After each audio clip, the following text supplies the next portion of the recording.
हमारी संस्कृति, हमारे संस्कार सदा रहे हमारे साथ। भारत की पुरातन गाथाएं और महान संतों की वाणी। सब्सक्राइब करें तिलक कथाएं। हमारे घर पर कोई अतिथि आता है तो हम स्वयं भूखे प्यासे रहकर अतिथि को भर पेट खिलाते हैं। यह हमारी संस्कृति है, अतिथि धर्म है। जब हम खाना बनाते हैं तो एक हिस्सा चिड़ियों के लिए, एक हिस्सा जानवरों के लिए, एक हिस्सा अचानक आए हुए अतिथि या फिर भूखे प्यासे के लिए रखते हैं। हम घर आए हुए अतिथि को ना भूखा प्यासा जाने देते हैं, ना ही खाली हाथ। इस बात का ध्यान रखते हैं क्योंकि अतिथि देवो भवा। और ये द्वारकानाथ जी अपने घर के लोगों को भूखा प्यासा खाली पेट रखकर खुद अपना पेट भर लिया। सचमुच राक्षस हैं आप। ए हैदराबादी, लो खाओ तुम।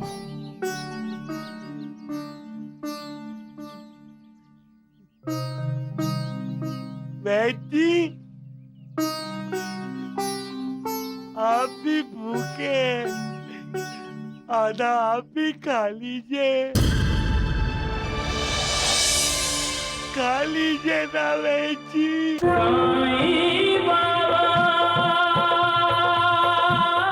साईनाथ, गोवर्धन, सुनीति और दुबकी पे तो बिजली गिरी और उनके प्राण चले गए, लेकिन मंदिर का क्या हुआ? मंदिर का जीर्णोद्धार हुआ तो फिर वीरभद्रप्पा और चेतन वसप्पा तो इस कहानी में आए नहीं देवा। लेकिन बाबा वो सांप और मेंढक? हाँ बाबा, कहानी तो उन तीनों के मरने पर ही खत्म हो गई। कहानी खत्म नहीं हुई सगुण। गोवर्धन, सुनीति और दुबकी का पुनर्जन्म हुआ। पुनर्जन्म? हाँ, सुनीति ने जमीन मंदिर के पुजारी को दान दी थी, तो अब सुनीति ने पुजारी के घर बेटी बनकर जन्म लिया। उसका पुनर्जन्म हुआ। उसका नाम गौरी था।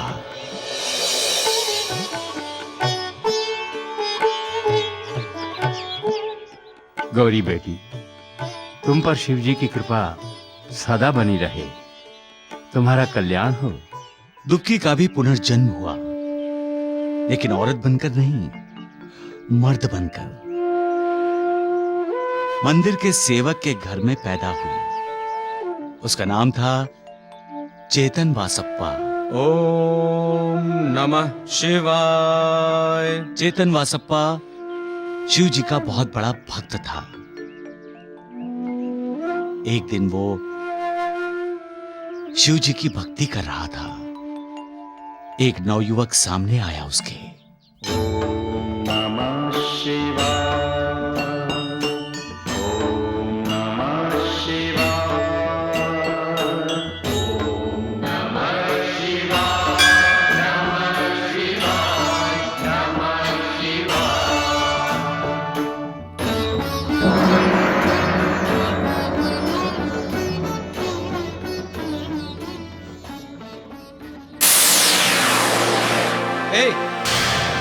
क्या कर रहे हो? बाहर जाओ, जाओ बाहर। पर क्यों बाहर जाऊं? मैं शिवजी के दर्शन करने आया हूँ। चप्पल पहनकर भगवान के घर में आते हैं क्या? जाओ चप्पल बाहर उतार कर आओ।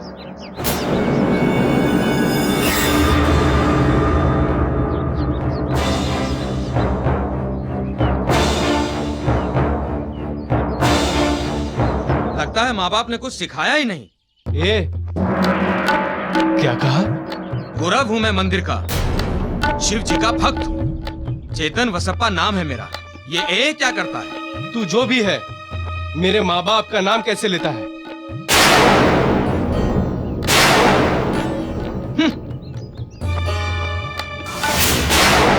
पहली मुलाकात में पूर्व जन्म की दुश्मनी ने अपनी शुरुआत कर दी। चेतन वसप्पा पिछले जन्म में तुबकी था ना बाबा? हाँ, और वीरभद्रप्पा गोवर्धन था।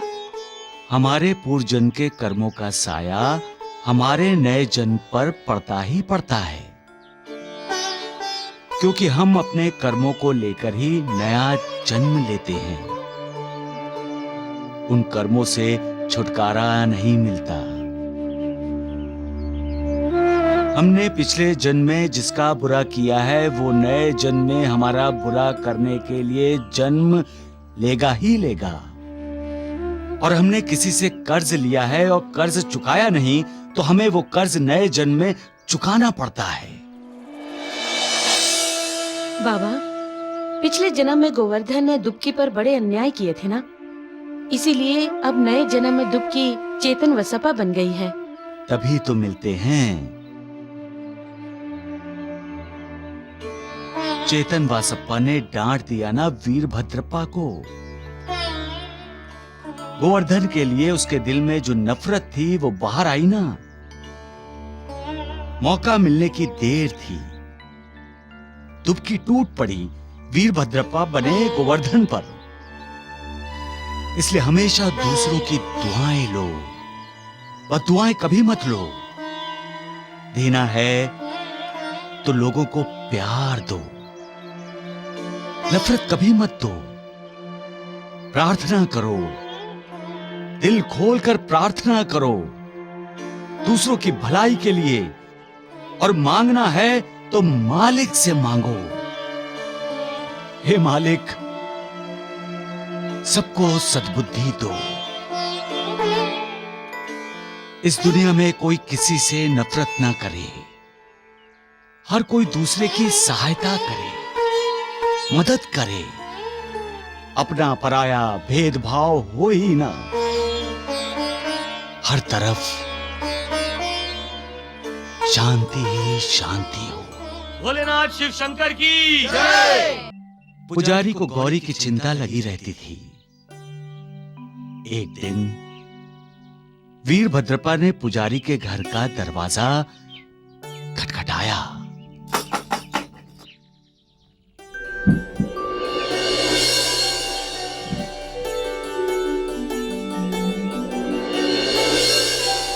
कौन चाहिए आपको?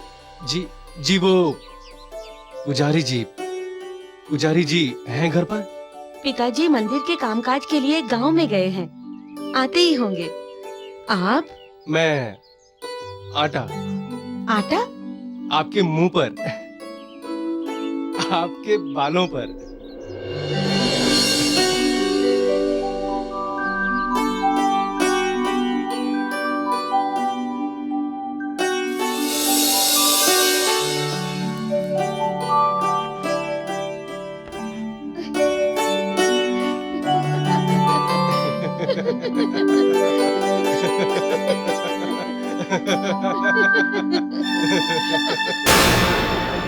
गौरी, कौन है ये? आटा। हाँ, वीरभद्रप्पा। आटा या वीरभद्रप्पा? क्या पागलों की तरह हंसे जा रहे हो वीरभद्रप्पा? और गौरी, तुम भी किसी पराये के साथ ऐसे खुलकर क्यों हंस रही हो? चेतन वसप्पा, तुम्हारी यही आदत मुझे पसंद नहीं। तुम एकदम से दिल तोड़ देते हो। बाद में दिल टूटने से अच्छा है पहले ही टूट जाए। अरे क्यों दिल टूटेगा उसका? ये बाप है ना उसका भी जिंदा। अपनी गौरी का दिल नहीं टूटने दूंगा मैं। अरे तुम कहां जा रहे हो? बताओ तो सही, क्यों आए थे? कहां से आए हो? पुजारी जी, मुझे पता चला है आप किराए पर कमरा देना चाहते हैं। मैं अकेला हूं, मुझे कमरा चाहिए। नहीं नहीं, ये लड़का ठीक नहीं लगता मुझे पुजारी जी। ये शक्ल से ही ठग लगता है। जरूर इसने कईयों को लूटा होगा। किसी की जमीन हड़प की होगी, किसी के पैसे लेकर मुकर गया होगा। तुम कुछ भी बोलते हो चेतन वसप्पा। मुझे तो ये लड़का भला लगता है। वीरभद्रप्पा, तुम कल आ जाओ और कमरा देख लो। अरे धन्यवाद। अच्छे संस्कार किए हैं तुम पर तुम्हारे माता पिता ने। पुजारी जी, पहले लोग पैर छूते हैं, उसके बाद पैर पकड़कर घसीट लेते हैं।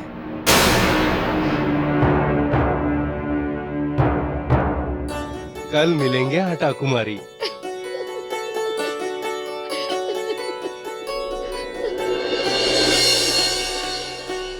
मैं हमेशा कहता हूं कि पूर्व जन्मों के संबंधों के कारण ही हम इस जन्म में एक दूसरे से मिलते हैं, एक दूसरे के करीब आते हैं। चैतन वसप्पा, वीरभद्रप्पा और गौरी पूर्व जन्म के संबंधों के कारण ही एक दूसरे के करीब आए।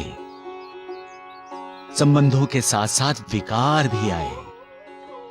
चैतन वसप्पा और वीरभद्रप्पा एक दूसरे से नफरत कर रहे थे और गौरी वीरभद्रप्पा में पहली मुलाकात में नाजुक संबंध बन गया था।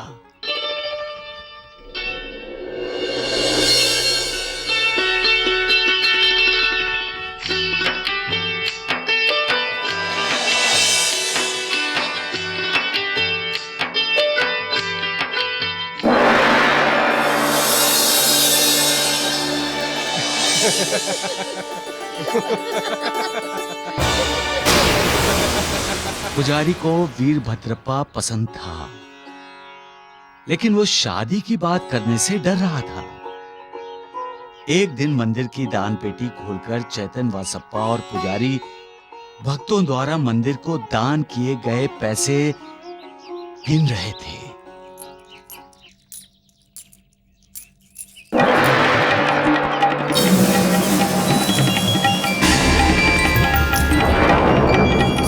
पैसों पे नजर रखिए पुजारी जी। दान पेटी को एक बहुत बड़ा ताला लगाइए। पता नहीं कल कौन चोर डाका डाल दे। मंदिर के पैसों को भला कौन चुराएगा वीरभद्रप्पा? पैसा बहुत लोगों की नीयत बिगाड़ देता है पुजारी जी। पैसों को भगवान मानने वाले लोग भगवान से नहीं डरते। उनका बस चले तो वो उनके वस्त्र और आभूषण तक चुरा ले जाएं। पूर्व जन्मों की दुश्मनी इस जन्म में भी वीरभद्रप्पा और चैतन वसप्पा का पीछा नहीं छोड़ रही थी। चैतन वसप्पा को वीरभद्रप्पा पर विश्वास नहीं था और वीरभद्रप्पा चैतन वसप्पा को नफरत करता था। वीरभद्रप्पा स्वार्थी था। मंदिर के पैसे देखकर उसकी बुद्धि भ्रष्ट हो गई थी। उसके दिमाग ने यह सोचना शुरू कर दिया था कि किराए पर रहने की जगह क्यों ना वो मकान का मालिक ही बन जाए। पैसे का लालच अच्छे अच्छों की सोच बिगाड़ देता है। पैसे आते ही कमजोर से कमजोर इंसान भी अपने आप को ताकतवर समझने लगता है। इसलिए तो जिसके पास पैसे हैं वो इंसान कितना भी आशक्त हो, उसके सामने सशक्त इंसान भी झुकता है। पैसे के नशे में कई लोग अपनी विवेक बुद्धि खो बैठते हैं और ऐसा अविचार कर बैठते हैं जिससे उसके पापों की राशि बढ़ जाती है। किसी को संगीत मधुर लगता है, किसी को मालिक का भजन अच्छा लगता है, कोई बांसुरी के सुर का मतवाला होता है, किसी को ढोलक की थाप अच्छी लगती है। लेकिन जो पैसों की पूजा करते हैं उनके लिए पैसे की छन छन ही सबसे मधुर संगीत है। ऐसे लोगों का मित्र, भाई, संबंधी, रिश्तेदार, यहां तक कि भगवान भी पैसा ही होता है। वीरभद्रप्पा ऐसे लोगों में से एक था। एक दिन सभी पुजारी जी के घर बैठे थे।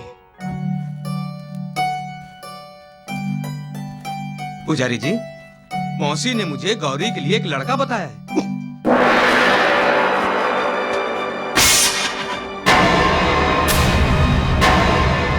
किस मौसी ने? पड़ोस की मौसी ने। वो आपसे मिलने भी आई थी। उसने बताया है तो लड़का तो अच्छा ही होगा। होना ही चाहिए पुजारी जी। क्योंकि आज तक मौसी ने जिन जिन के लिए लड़की या लड़के के रिश्ते लाए हैं, सब के सब सुखी गृहस्थ जीवन बिता रहे हैं। मैं भी तो अपनी बेटी की सुखी गृहस्थी देखना चाहता हूँ। तो फिर मौसी से पूछ के आप लड़के के बारे में पूरी जानकारी हासिल कीजिए। मुझे यकीन है वो चरित्र से, संस्कार से अच्छा होगा, स्वार्थी नहीं होगा, पैसों का लालची नहीं होगा, कभी किसी का बुरा नहीं करेगा। क्यों वीरभद्रप्पा? अरे तुम कहां चल दिए वीरभद्रप्पा? पुजारी जी के साथ जाकर तुम्हें भी तो लड़का पसंद करना होगा।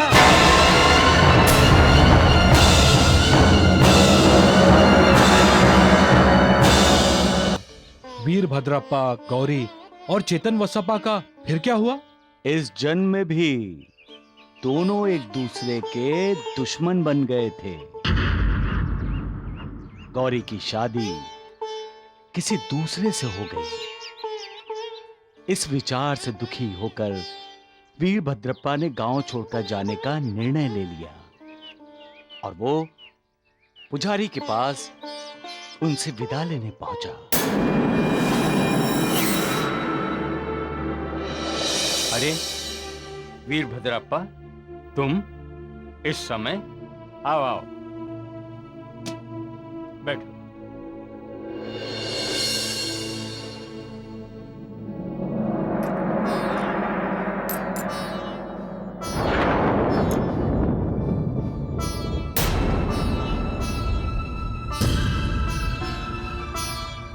ये क्या है बेटे? मैं गांव छोड़कर जा रहा हूं, इसलिए आपका आज तक का मकान का किराया और घर की चाबी है।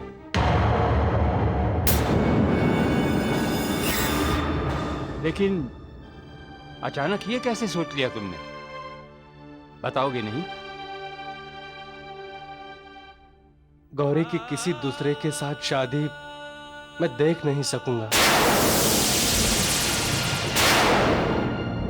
क्योंकि मैं गौरी से प्यार करता हूं। वीरभद्रप्पा गौरी से प्यार करता है, ये जानकर पुजारी दुविधा में पड़ गया। ये बात उसके ध्यान में नहीं आई कि वीरभद्रप्पा ने बड़ा सोच समझकर ये चाल चली है। पुजारी और गौरी दोनों के सामने ये बात करके वीरभद्रप्पा ने चेतन वसप्पा को मात दे दी थी।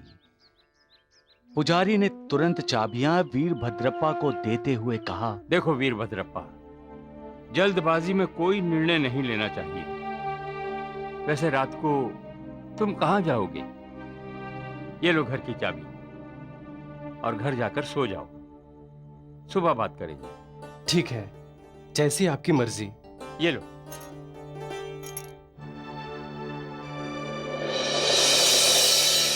वीरभद्रप्पा ने जैसा सोचा था ठीक वैसा ही हो रहा था। वीरभद्रप्पा चाबियां लेकर चला गया। गौरी बेटी, जी पिताजी।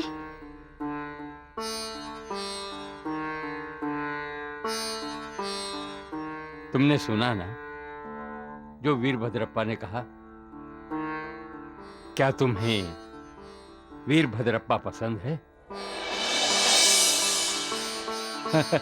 बाबा, तो क्या गौरी और वीरभद्रप्पा की शादी हो गई? चेतन वसप्पा ने शादी पर ऐतराज नहीं किया देवा? किया ना ऐतराज, कैसे नहीं करता। जैसे गौरी और वीरभद्रप्पा का जन्म जन्म का नाता था, वैसे ही उसकी भी तो वीरभद्रप्पा से जन्म जन्म की दुश्मनी थी। श्यामा, जब हम जन्म लेते हैं तब अपने पूर्व जन्म के कर्म बंधनों के साथ जन्म लेते हैं। जो अपने पहले जन्म के कर्मों से हमने अपना प्रारब्ध बनाया होता है, उसी के अनुसार हमारा जन्म होता है। हम अपने साथ पूर्व जन्म की अमीरी गरीबी नहीं लाते, लाते हैं उस जन्म में मिली दुआएं या बद्दुआएं, लोगों के साथ किया हुआ प्यार या नफरत, उस जन्म की दोस्ती या दुश्मनी, आसक्ति या विरक्ति।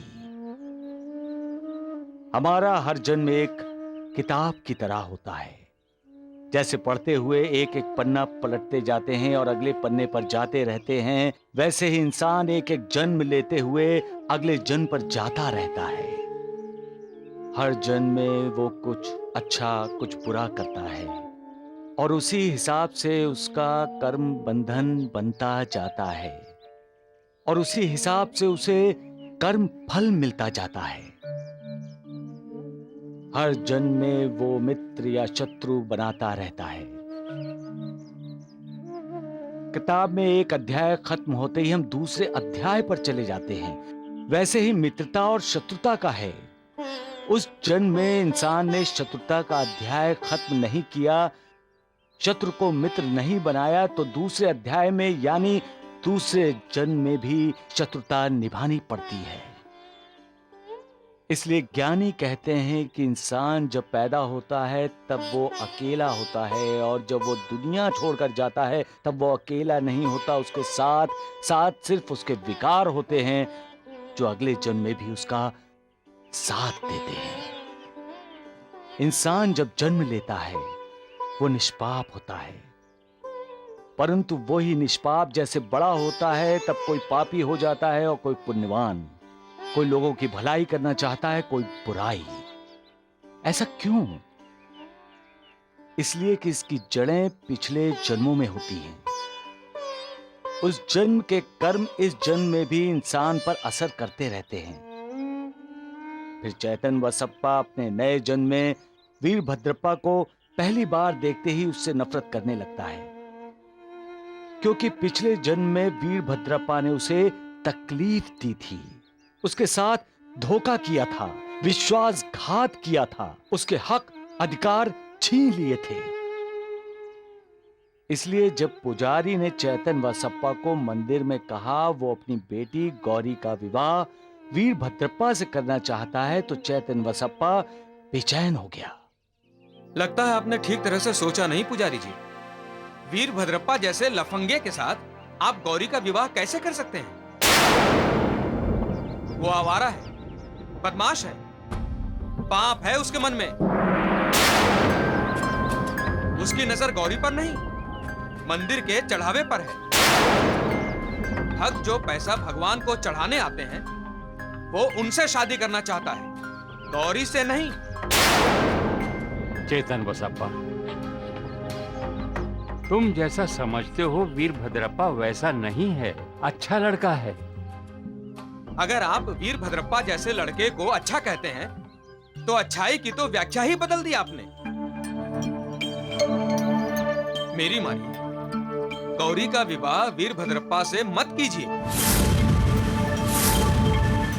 अब तो सब शिव जी पर निर्भर है, क्योंकि गौरी भी वीरभद्रप्पा से प्यार करती है। चेतन वसप्पा, हर हर महादेव।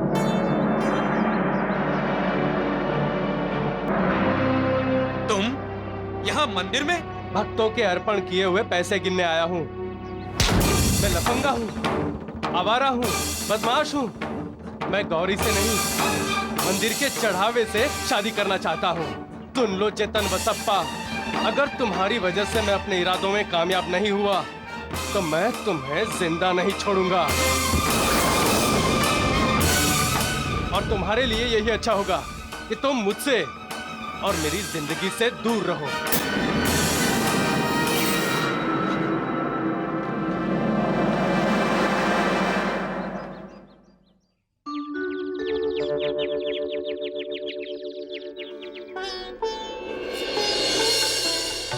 सदा सुखी रहो, अष्टपुत्र सौभाग्यवती भव।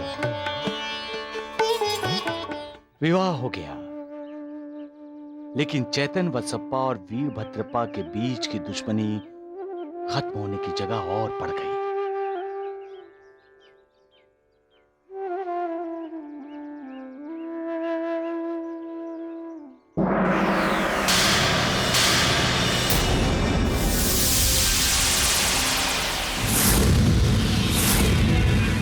दिखाई नहीं दे रहा है?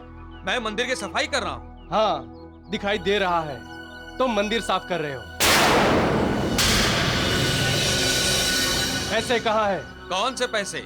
जो भक्त जन भगवान को अर्पण करते हैं, जो चढ़ावे में चढ़ाते हैं। ये थाली जो खाली पड़ी है। थाली सुबह से ही खाली है। अगर भरी हुई देखना चाहते हो तो अपने जेब से पैसे निकालो और थाली भर दो। चेतन वसप्पा, मेरे नाम का जाप करना है तो मंदिर के बाहर जाकर करो। मंदिर में सिर्फ शिवजी के नाम का जाप होता है। मैं जानता हूँ तुम भगवान के पैसे चुराते हो। सबको अपने जैसा मत समझो वीरभद्रप्पा, चोर तुम हो, मैं नहीं। और वैसे भी मंदिर के पैसे से तुम्हें क्या लेना देना? चेतन वसप्पा, मैं मंदिर के पुजारी जी का दामाद हूँ। दामाद पुजारी जी के घर में, मंदिर में नहीं। मंदिर में आए हो तो शिव जी के दर्शन करो और जाओ।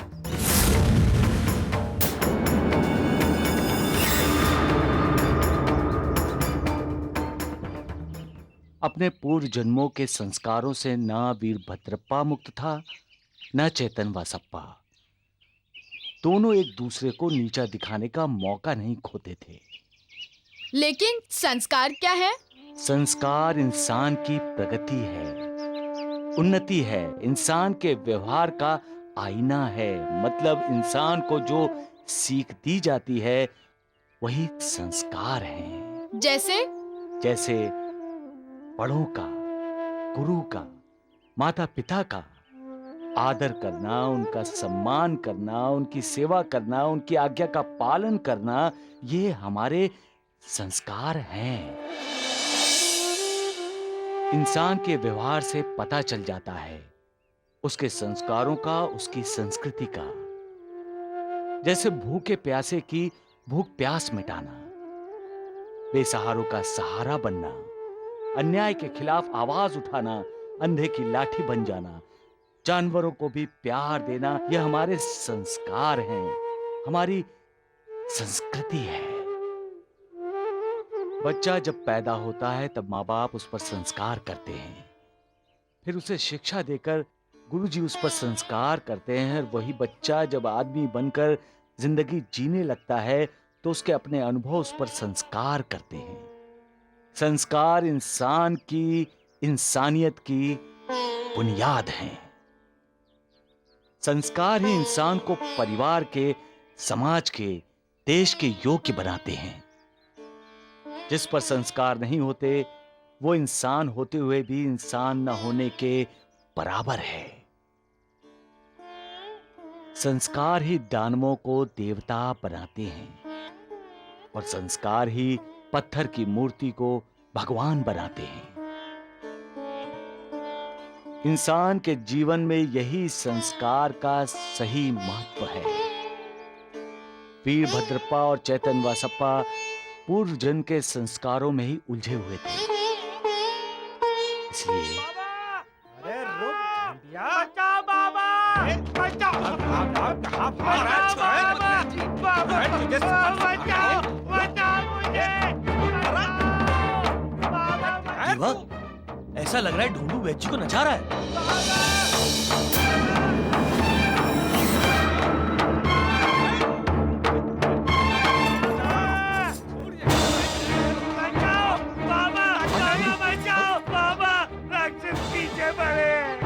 नालायक, तू मुझे राक्षस कह रहा है? हैं? भाग इधर से, भाग इस बाबा। जीवा जी, इस धुंडू को बाहर घसीट कर लाओ। रुको जीवा जी, ऐसा क्या हुआ है वैद जी जो आप लाठी लेके धुंडू के पीछे पड़े हैं? तू बीच में मत बोल सगुन। अरे इस नालायक में नहीं है कोई गुण, भाग इधर से। जब मामला घर के अंदर रहता ना वैद जी, तब वो आपका अपना होता है, परंतु अब ये मामला बाहर शिरडी में आ चुका है। अब ये आपका अपना नहीं रहा, समझे? अरे सकू भाई, तुमसे किसने कहा हमारे बीच में आने को? अपना मुंह बंद रख और निकल जा यहाँ से, समझी? वैद जी, सकू भाई कहीं नहीं जाएगी। हिम्मत है तो मारो मुझे, शाबा गुरु जी भी है। अरे राम राम, जो अपने विद्यार्थी को आज तक संभाल नहीं सका वो संभालेगा तुझे। शेर बनता है उसको देखकर। अरे लेकिन ऐसा क्या किया है ढूंढू ने वैद जी? कुछ नहीं किया, मैंने अपने हाथों से 4 लोगों का खाना बनाया था। ये चाड़िया मोटू टोटू द्वारिकानाथ ने सारा खाना खा लिया, कुछ नहीं बचाया। क्या 4 आदमी का खाना अकेले ने खा लिया? मैंने सिर्फ इतना कहा, द्वारिकानाथ जी आप में संस्कार नहीं है, तो गुस्सा होकर लाठी लेकर मारने लगा बाबा। ये गलत है वैद्य जी।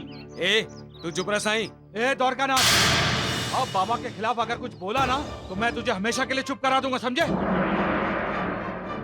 परंतु ढोंडू की समस्या का समाधान तो करना होगा। समाधान यही है कि द्वारिकानाथ जी अब अपने हाथ से खाना बनाएं और सबको खिलाएं।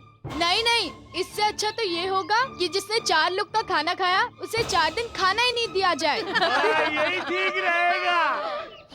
द्वारिकानाथ, तुम्हें संस्कारों की दीक्षा लेने के लिए साईं बाबा की शरण में जाना चाहिए, समझे? श्री द्वारिकानाथ जी, हमारे घर पर कोई अतिथि आता है तो हम स्वयं भूखे प्यासे रहकर अतिथि को भर पेट खिलाते हैं। ये हमारी संस्कृति है, अतिथि धर्म है।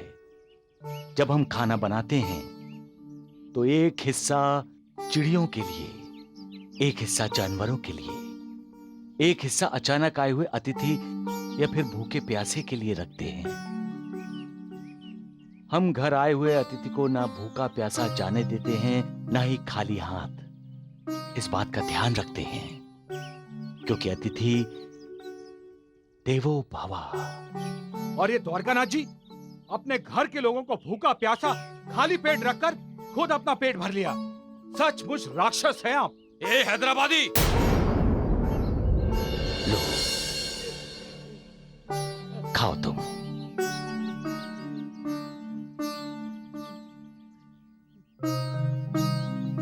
बेटी, आप भी भूखे, आधा आप भी खा लीजिए। खा लीजिए ना बेटी। चलिए ना जी। अरे चलिए बाबा। बेटी, बेटी रुकिए। इसे ही ऋणानुबंध कहते हैं श्यामा, पूर्व जन्म के संबंध। वैद्य जी और ढोंडू एक दूसरे से झगड़ते हैं, एक दूसरे पर नाराज होते हैं, एक दूसरे पर गुस्सा करते हैं, परंतु एक दूसरे के लिए जीते हैं। सब कुछ भूलकर एक दूसरे के सहारे जीते हैं।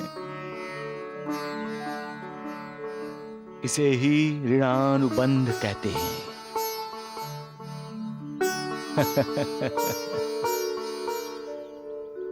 सबका मालिक एक। बाबा, वीरभद्रप्पा से गौरी की शादी करने के बाद पुजारी जी को पछतावा हुआ था? बाबा, चेतन वसप्पा ने वीरभद्रप्पा के बारे में इशारा देने के बाद भी पुजारी जी की आंखें नहीं खुली। एक दिन वीरभद्रप्पा ने मंदिर की जमीन बेचने की सोची। जमीन के दाम तो बड़े ही बड़े हैं सेठ जी। आज खरीदेंगे तो 3 साल में तिगनी कीमत हो जाएगी। अच्छा? ऐसी जमीन गांव में किसी दूसरे के पास नहीं है सेठ जी। तो समझ लो वीरभद्रप्पा, मैंने तुम्हारी ये जमीन खरीद ली। अब कुछ लेन देन की बात भी हो जाए। भाव बताओ। भाव ये कैसे बोल सकता है सेठ जी? जमीन का मालिक वीरभद्रप्पा नहीं है। क्या? और अगर आपने जमीन वीरभद्रप्पा से खरीद भी ली तब भी आप जमीन के मालिक नहीं बन सकते हैं। इसका मतलब ये वीरभद्रप्पा मेरे साथ धोखा कर रहा है? धोखा करना तो इसकी फितरत है सेठ जी। ए चेतन वसप्पा, सेठ जी आप इसकी एक मत सुनिए। ये जमीन मेरी ही है, मेरी पत्नी गौरी की है। मतलब तुम्हारी नहीं है ना? देखो, मैं इन सब झंझटों में नहीं पड़ने वाला हूं। मैं चलता हूं। नमस्ते। चेतन वसप्पा, पता नहीं तुम्हारे लिए मेरे मन में इतनी नफरत क्यों है। मुझे सदा ऐसा लगता है कि तुम विश्वासघाती हो, धोखेबाज हो, मैं तुम्हारी जान हड़प लूंगा चेतन वसप्पा। तुम्हारे घिनौने इरादे नाकामयाब करने के लिए मैं अपनी जान तक दांव पे लगा दूंगा। सांप पे निकले तुम, जिन्होंने दूध पिलाया उन्हें ही डसने चले।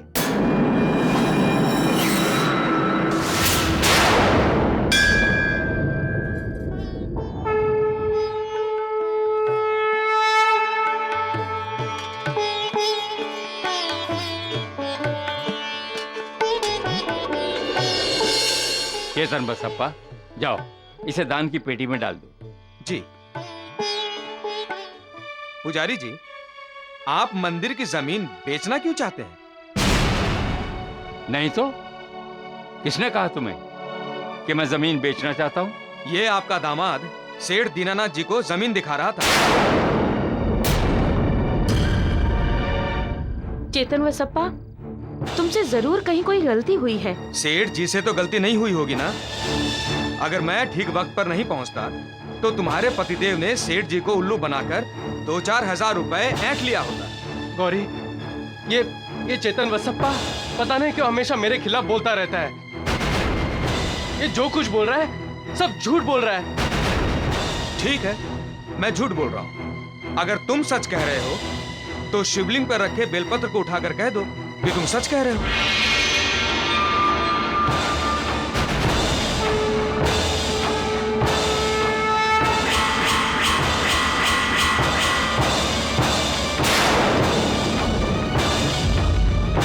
दुश्मनी की चिंगारियां कब आग बन जाती हैं ये इंसान नहीं जानता।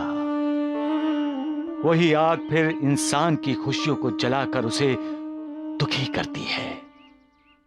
इसलिए किसी से दुश्मनी ना करो, दोस्ती करो। दोस्ती का मतलब ही है दुश्मनी का अंत। मित्रता, दोस्ती इंसान को अमन देती है, शांति देती है, धैर्य देती है, निश्चिंतता देती है। लेकिन शत्रुता, दुश्मनी इंसान को अशांत करते हैं। अनिश्चितता इंसान की जिंदगी का हिस्सा बन जाती है। मन में सिर्फ नफरत, क्रोध को ही जगह मिलती है। दुश्मनी इंसान की तरक्की के रास्ते की रुकावट बनती है। दोस्ती इंसान को तरक्की का नया रास्ता दिखाती है। और दुश्मनी में एक दूसरे पर हाथ उठता है और दोस्ती में एक दूसरे से हाथ मिलाया जाता है। दोस्ती को दुआ कहा जाए तो दुश्मनी बद्दुआ है। मालिक चाहता है कि हर कोई भाईचारे से रहे, एक दूसरे से दोस्ती करे, अमन फैलाए, शांति फैलाए। इसलिए दोस्ती करना मतलब मालिक की दुआ हासिल करना, और दुश्मनी करने का मतलब है मालिक से दूर हो जाना। एक पुजारी का दामाद था वीरभद्रप्पा और एक शिवजी का सेवक था चेतन वसप्पा। लेकिन दोनों में से किसी का भी मन शिवजी की भक्ति में नहीं लगता था, क्योंकि उनका मन तो एक दूसरे के प्रति नफरत, द्वेष, ईर्ष्या इनसे व्याप्त हुआ था। एक दिन अनहोनी हुई। यकायक हर चीज के दाम बढ़ने लगे। वीरभद्रप्पा जो जमीन बेचना चाहता था, उसी जमीन के लिए दीनानाथ सेठ गौरी के पास आया। गौरी, मैं तुम्हारी जमीन खरीदने को तैयार हूं। आप पिताजी से बात कीजिए सेठ जी। पुजारी जी, इधर उधर की बातें ना करके हम सीधे मुद्दे पर आ जाते हैं। मैंने गौरी की जमीन की कीमत 1 लाख रुपया लगाई है। 1 लाख? और दूसरी बात, मैं 1 लाख रुपया एक साथ नहीं दे पाऊंगा, इसलिए 50,000 रुपया नकद दे दूंगा और बाकी के 50,000 रुपए 2,000 रुपया प्रति वर्ष के हिसाब से चुकाता जाऊंगा।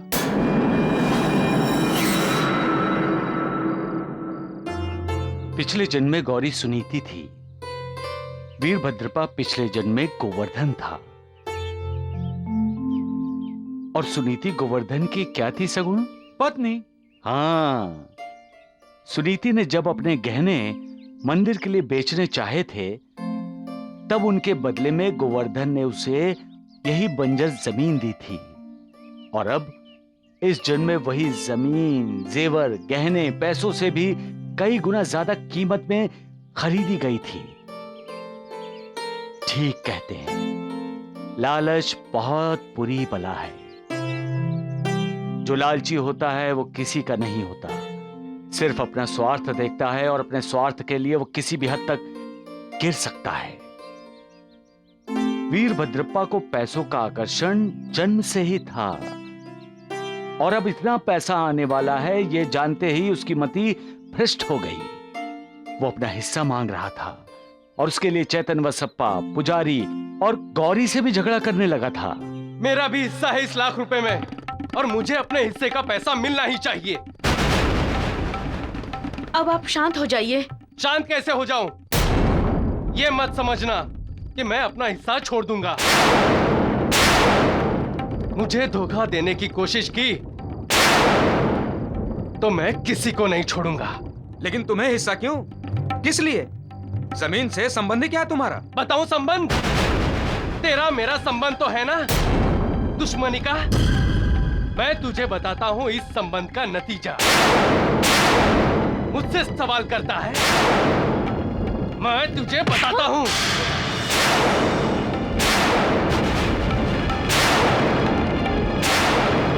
देखो वीरभद्रप्पा, हाथ उठाना मुझे भी आता है, लेकिन मैं तुम पर सिर्फ इसलिए हाथ नहीं उठाता क्योंकि तुम गौरी के पति हो।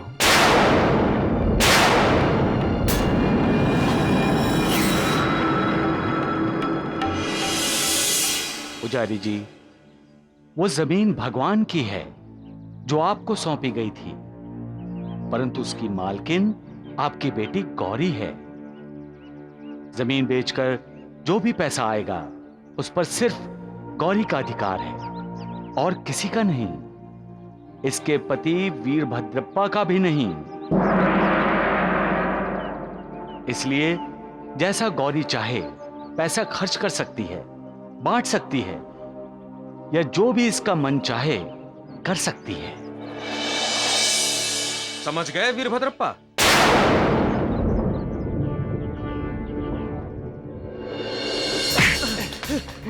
गौरी, गौरी मुझे बचाओ गौरी, गौरी, गौरी मुझे बचाओ गौरी। मैं तुझे नहीं छोड़ूंगा। गौरी, गौरी, गौरी मुझे बचाओ, वरना ये राक्षस मुझे मार डालेगा। अब कोई नहीं बचा सकता तुम्हें। आज मैं तेरा अंत कर दूंगा। तुम बीच में मत आओ गौरी। लाठी फेंक दीजिए। मैंने कहा लाठी फेंक दीजिए। ये मत भूलो गौरी, मैं तुम्हारा पति हूँ। इसीलिए तो आपको समझा रही हूँ, वरना अब तक तो पुलिस के हवाले कर दिया होता। गौरी, पैसों के लिए इतना परेशान हो रहे हैं आप?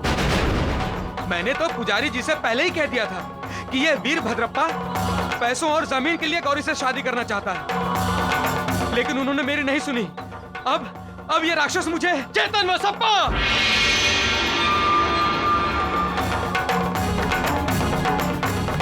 गौरी, मेरे पास न जमीन है न पैसा, फिर ये मेरे पीछे क्यों पड़ा है?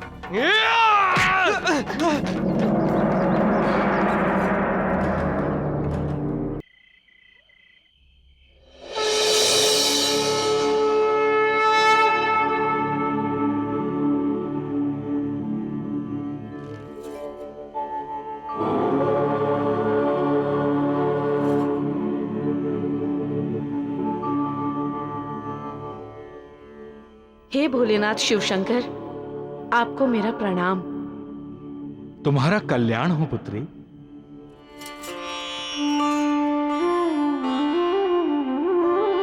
हे महादेव, जमीन, जायदाद, धन मनुष्य को समृद्ध अवश्य बनाते हैं, परंतु इनके कारण मनुष्य एक दूसरे के शत्रु भी बन जाते हैं। धन संपत्ति के कारण मनुष्य अपनी मनःशांति के साथ साथ अपना मानसिक संतुलन भी खो बैठता है।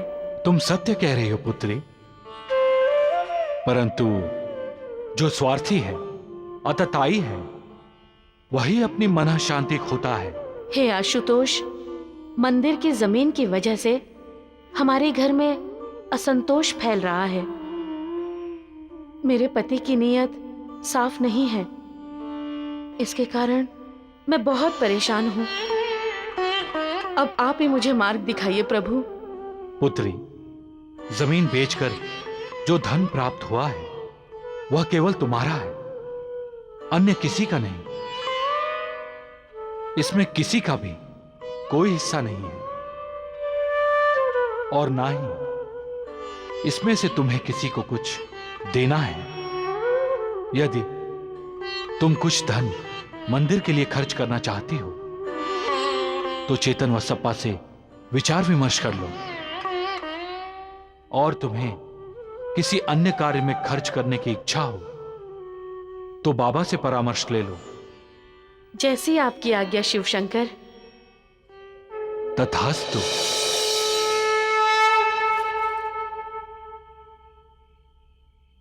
भोलेनाथ, हे भोलेनाथ, भोलेनाथ। वीरभद्रप्पा और चेतन वसप्पा में दुश्मनी बढ़ती जा रही थी। जमीन का पैसा नहीं मिल रहा था, इसलिए गौरी और वीरभद्रप्पा में झगड़े शुरू हो गए। मैं अपना हिस्सा लेकर रहूंगा, याद रखना। बस, बहुत हो गया। जब देखो तो पैसा पैसा पैसा करते रहते हो। एक फुटी कौड़ी नहीं मिलेगी तुम्हें, सुन लो तुम। अरे कैसे नहीं मिलेगी मुझे? मैं अपना हिस्सा लेकर ही रहूंगा। पुजारी परेशान था। उसे चेतन वसप्पा की बातें याद आती और वो अपनी बेटी की शादी वीरभद्रप्पा से करने पर पछता रहा था। लगता है आपने ठीक तरह से सोचा नहीं पुजारी जी। वीरभद्रप्पा जैसे लफंगे के साथ आप गौरी का विवाह कैसे कर सकते हैं? वो आवारा है, बदमाश है, पाप है उसके मन में। उसकी नजर गौरी पर नहीं, मंदिर के चढ़ावे पर है। एक दिन गौरी मुझे रास्ते में मिली।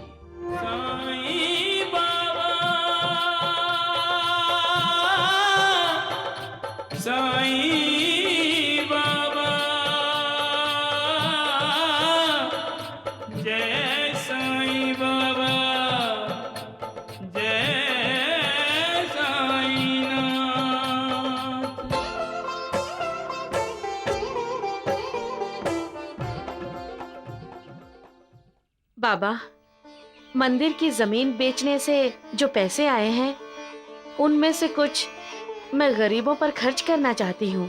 तुमने बहुत अच्छा सोचा है गौरी बेटी। साल में 4 बार गरीबों के लिए लंगर लगाना चाहती हूँ, एक धर्मशाला बनाना चाहती हूँ और अस्पताल भी। अच्छे काम के लिए कोई किसी को नहीं रोक सकता बेटी। तुम्हारे पैसे हैं, तुम जैसे चाहो खर्च करो, तुम्हें कौन पूछने वाला है? बाबा, शिवजी ने मुझे सपने में आकर कहा कि मंदिर के अलावा अगर मैं किसी अन्य कार्य में पैसे खर्च करना चाहती हूँ तो मुझे आपसे परामर्श करना चाहिए। मालिक दयालु है गौरी बेटी।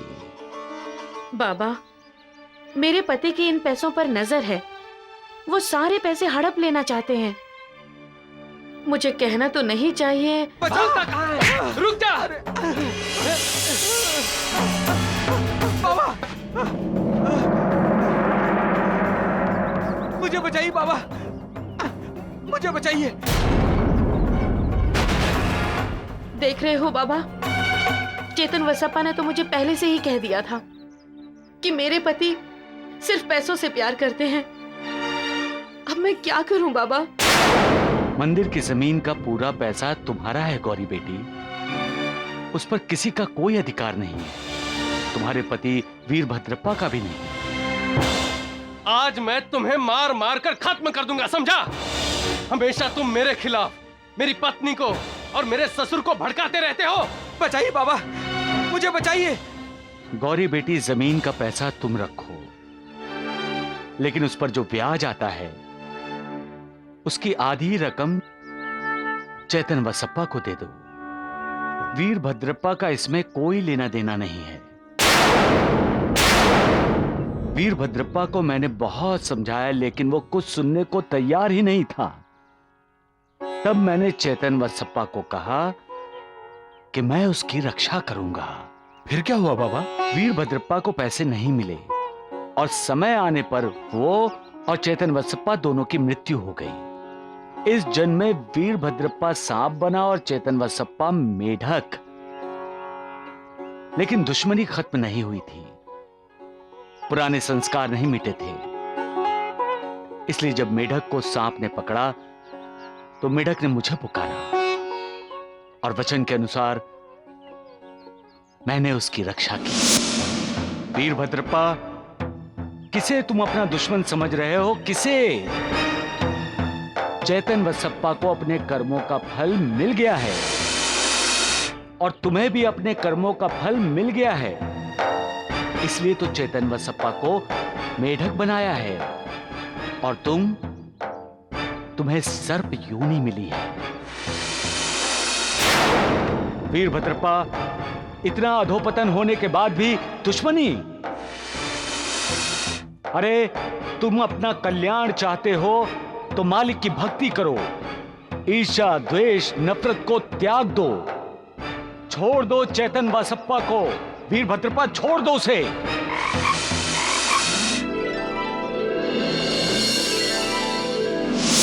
कहानी खत्म।